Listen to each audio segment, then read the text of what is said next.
Hallelujah, praise the Lord. இந்த சனிக்கிழமை உலக படைப்பின் ஓய்வு நாளிலும் ஒரு ஸ்பெஷலான ஒரு ஆசீர்வாதமான மனித குலத்திற்காக தேவன் ஆசீர்வதிக்கப்பட்ட ஒரு நாள் தான் ஓய்வு நாள். இந்த ஓய்வு நாள் இல்லைன்னா மனிதனுக்கு எதுக்குமே ஒரு இளைப்பாறுதல் கிடையாது. இந்த சனிக்கிழமையிலும் ஆண்டவர் எங்களுக்கு கொடுத்த கிருபையின் பிச்சையாகிய ஒரு ஃப்ளாட்டிலும் கூட இயேசு கிறிஸ்துவனுடைய ஊழியக்காரர்களோடு ஒரு ஜெபித்து ஒரு இடம் ஆசீர்வதிக்கப்பட்டு தேவ செய்தி இங்கே உருவாகக்கூடிய 939 சத்தியமும் இந்த ஓய்வு நாளை கொண்டாடுகிற ஒரு தினம்தான். லேவியராகமம் புஸ்தகம் 25வது அதிகாரம் 2வது வசனத்தில் தேவன் சொல்லுகிறார், நீ இஸ்ரவேல் புத்திரரோட சொல்ல வேண்டியது என்னவென்றால், நான் உங்களுக்கு கொடுக்கும் தேசத்தில் நீங்கள் போய் சேர்ந்திருக்கும் போது தேசம் கர்த்தருக்கென்று ஓய்வு கொண்டாட வேண்டும். கர்த்தருக்கென்று ஓய்வு கொண்டாட வேண்டும்.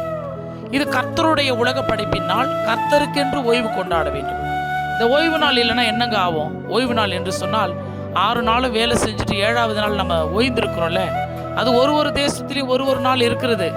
ஒவ்வொரு தேசத்தில் ஒரு தேசத்தில் வெள்ளிக்கிழமை இருக்கும், ஒரு தேசத்தில் சனிக்கிழமை இருக்கும். நம்ம இந்திய தேசத்தில் ஞாயிற்றுக்கிழமையாக லீவு கொடுக்குறாங்க ஓய்வு நாள். ஆனால் உலகம் படைக்கப்பட்ட நாள் முதல் கொண்டு கடவுள் கொடுத்த ஓய்வு நாள் சனிக்கிழமை. அதனால தான் இந்த சனிக்கிழமை கடவுளுடைய உலக படைப்பின் ஓய்வு நாளாக கருதி ஆண்டவரும் தேசமே ஓய்வு நாளை கொண்டாடணும்னு சொல்லிட்டு அன்றைய காலகட்டத்தில் கட்டளை கொடுத்தார். இந்த காலகட்டத்தில் கொடுக்கப்பட்ட இந்த கட்டளையானது தேவனாகிய கர்த்தருடைய யாத்திராகமம் புஸ்தகம் 23வது அதிகாரம் 10வது வசனத்தில் தெளிவாக சொல்லப்பட்டிருக்கும். வருஷத்துக்கும் ஒரு சிறப்பான ஓய்வு நாள் இருக்குது, வாரத்துக்கும் ஒரு சிறப்பான ஓய்வு நாள் இருக்குது. வாரத்துக்கு சிறப்பான நாள் தான் இந்த சனிக்கிழமை. வருடங்களுக்கு எதுன்னு பார்த்தீங்கன்னா 6 வருஷம் நீ உன் நிலத்தில் பயிரிட்டு அதன் பலனை சேர்த்துக்கொள்ளணும். ஒரு விவசாயி இருக்கிறான், ஒரு சொந்த இடத்த வச்சிருக்கிறாங்கன்னு சொன்னால் 6 வருஷம் பயிரிட்டு நாம் சேர்த்துக்கணுமா. 7வது வருஷம் நாம் பயிரிடணும், ஆனால் அதை அறுவடை செஞ்சு வீட்டுக்கு கொண்டு போகக்கூடாது. அது ஜனத்தில் உள்ள எளியவர்கள் புசிக்கணும், மீதியான வெளியே ஜந்துக்கள் தின்னணும். அந்த தேசம் சும்மா கிடக்க விட்டு விடணும். உன் திராட்சை தோட்டத்தையும் உன் ஒலிவ தோப்பையும் அப்படியே செய்யணும்.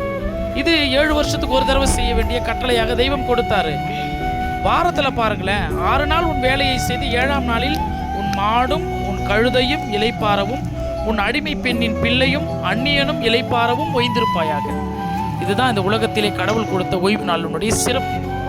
இந்த ஓய்வு நாள் என்பது சாதாரண நாள் கிடையாது. மனித குலத்திற்காக ஆண்டவராகிய இயேசு கிறிஸ்து கொடுத்த நாளிலும் இயேசு கிறிஸ்துடைய தெய்வ செய்தியோடு அவருடைய வசனங்களோடு அவருடைய கட்டளைகளோடு நாம் கர்த்தரோடு கூட ஓய்ந்திருப்போம். தேவனாகிய கர்த்தர் இந்த ஓய்வு நாளை ஆசீர்வதிக்கப்படுகிற ஜனங்களை உயர்ந்த அடைக்கலத்தில் வைத்து யாக்கோபின் சுதந்திரத்தினால் ஆசீர்வதித்து இந்த நாளில் நம்முடைய நோய் நொடிகள் பாவங்கள் எல்லாவற்றையும் எடுத்து போட்டு தேவன் கீர்த்தியும் புகழ்ச்சியுமாக வைப்பாராக. கர்த்தர் அனைவரையும் ஆசீர்வதிக்கும்படியாக தேவ செய்தி நாளை தினத்தில் சந்திக்கும் வரை நான் உங்கள் காட் சர்வன்ட் சகரியா சதீஷ்குமார்.